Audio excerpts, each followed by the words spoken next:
राजा ने देखा खजाना अपना, एक संदूक में मुकुट मिल गया जो सोने का था मुकुट, और जिसको छीन करके जरासंध से लेकर के भीम लेकर के आए थे, छीन करके लाए थे ना, तो उसमें कलयुग को तो जगह दे दी गई, हिंसा में कलयुग को स्थान दिया।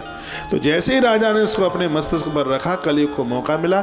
जो राजा कभी आखेट के लिए नहीं गया, भागवत में लिखा है एकदा धनुधुम्या विचरण मृगान बने, जो राजा कभी आखेट के लिए नहीं गया और आज राजा पशुओं की हिंसा करने के लिए चल पड़ा, वन में पहुंचा। कलयुग ने मृग का रूप बनाया, कभी आगे प्रकट और कभी अंतर ध्यान प्रकट हो जाता है।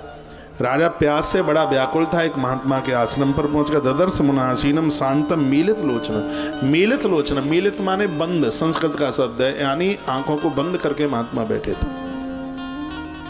ददर्श मुनि आसीनम, राजा ने बैठे हुए ऋषि को देखा तो जलाशयमक्षमाण प्रवेश तमाश्रमम, पानी पीने के हिसाब से राजा गया था।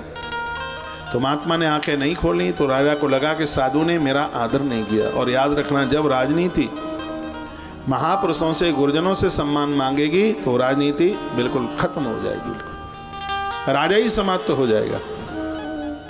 राजनीति को चाहिए कि वो धर्म नीति का सम्मान करता रहे, लेकिन राजा उस गुरु से अपना आदर मांगता है। खड़ा होकर मेरे गले में माला क्यों नहीं डालता, इसने मेरे ऊपर फूल क्यों नहीं बरसाए, क्यों, तो मैं तो देश का राजा हूं। उसके मन में ऐसी बात थी। फिर कहने लगा कितना तू तपस्वी है, मैं अभी देखता हूं तुझे। तो बगल में कोई मरा हुआ सांप पड़ा हुआ था, इसने बाण की नोक से उठाया, सुनिए, और महात्मा के गले में मरा हुआ सांप डाल दिया। इतना बड़ा अपमान कर दिया।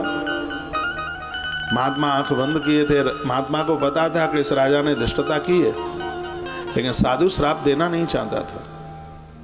राजा इतना बड़ा अपमान करके घर चला आया, लेकिन जिस महात्मा के गले में सांप डाला उनका नाम था महात्मा समीक। उनका बेटा जिसका नाम श्रृंगी था, कौंसकी नदी के किनारे पर विश्वामित्र गुरुजी की बहन जब अपना शरीर छोड़ रही थी तो उस शरीर से एक नदी बन के तैयार हो गई, उसी का नाम है कौशिकी नदी।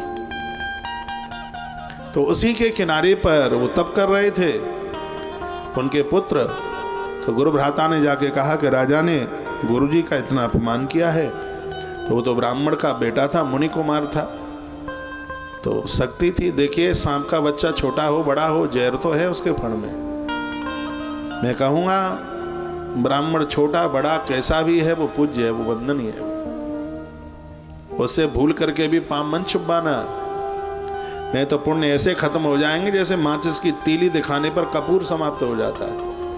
ऐसा नहीं है कोई ब्राह्मणी तुम्हारी सहेली हो तो उसके बच्चे आगे आंटी आंटी आंटी आंटी कह करके और चरण छू ले, नहीं, इससे बचना बिल्कुल, मन छुपाना उनसे।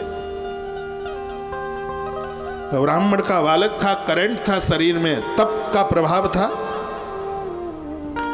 और उसने शीघ्र ही हाथ में जल लिया, मंत्र से अभिमंत्रित किया और राजा को श्राप भी दे दिया, इत लंघित मर्यादम तत्सकार सब। राजन, तो क्या ये समझता है कि राजनीति सर्वोच्च हो गई है? दुनिया गलती करे तो उसका न्याय राजा से मांगा जाए, और तू ये सोचता है कि राजा के ऊपर कोई अधिपति नहीं है, राजा के ऊपर कोई शासन करने वाला नहीं है। राजन, हम बता देंगे राजनीति से धर्म नीति कितनी ऊंची। और सुन, तूने मेरे पिता का अपमान किया है, यदि हूं ब्राह्मण का बेटा तो मां गंगा की सौगंध खाकर इत लंघित मर्यादा तच्छ का सप्तमे हनि, तो गिनती करते रहना, आज से 7वें दिन एक सर्प के दंशन से तेरी मृत्यु हो जाएगी, तुझे कोई नहीं बचा पाएगा, मेरा श्राप है। अभिशप्त कर दिया, श्राप दे दिया। 7वें दिन सांप डसेगा तुझे। कथा मेरे और आपके लिए है, परीक्षित जीव है। 7 दिन में सबको मरना है, इतवार सोम मंगल बुध बृहस्पति शुक्र और शनि। मरना तो सबको है, लेकिन अपराध करके मरे ये ठीक नहीं है। कुछ अच्छे काम करके मौत को प्राप्त हो तो ज्यादा बढ़िया है, फिर तो मृत्यु भी सुहावनी हो जाती है। राजा को श्राप मिला, रोता हुआ वो बच्चा अपने पिता के पास पहुंचा, श्रृंगी समीक के पास। पिता ने रोते देखा, पूछा बेटा क्या हुआ? उसने कहा राजा ने आपका अपमान किया, मैंने श्राप दे दिया। महात्मा ने कहा बेटा छोटी सी बात के लिए इतना कठोर दंड, तुमने राजा के प्राण ही ले लिए, ये तुमने ठीक नहीं किया। उसी समय अपने एक दूत को बुलाया, ऋषि को बुलाया और कहा शीघ्र ही हस्तिनापुर जाओ और राजा को कह दो आज से ठीक 7वें दिन मृत्यु हो जाएगी, अपनी मौत को सुधारने के लिए राजा कोई उपाय खोज ले। सूचना राज दरबार में मिली, कोई आया है और राजा ने स्वागत किया। समाचार पूछा तो रोते हुए उस मुनि शिष्य ने कहा राजन तुम्हें श्राप लग चुका है, 7वें दिन तुम्हारी मृत्यु हो जाएगी, अपनी मौत को सुधारने का कोई उपाय करो। परीक्षित राजा ने मिनट नहीं लगाई और शीघ्र ही घर द्वार परिवार सब छोड़ दिया, हरिद्वार की तरफ चले।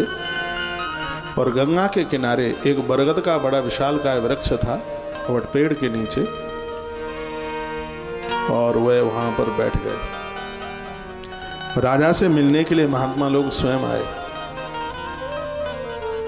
राजा ने सबके चरणों में प्रणाम किया और सबको राजा एक ही बात पूछते हैं, पुरुषस्य यद कार्य म्रिय मानस सर्वथा, यदि किसी व्यक्ति की मृत्यु नजदीक आ गई हो तो उस समय उस व्यक्ति को क्या करना चाहिए? कोई भी महात्मा जवाब नहीं दे पा रहा था। इतने में व्यास नंदन भगवान सुखदेव मुनि उसी जगह पर आके प्रकट हो गए। बोलिए सुखदेव भगवान की जय हो। जहाँ गंगा माई के किनारे सुखदेव भगवान प्रकट हुए उसी स्थान को आज शुक्रताल के नाम से जानते हैं। श्रीमद् भागवत जी की परम भूमि है। हरिद्वार से 78 किलोमीटर पहले है ये, मुजफ्फरनगर से 22-23 किलोमीटर।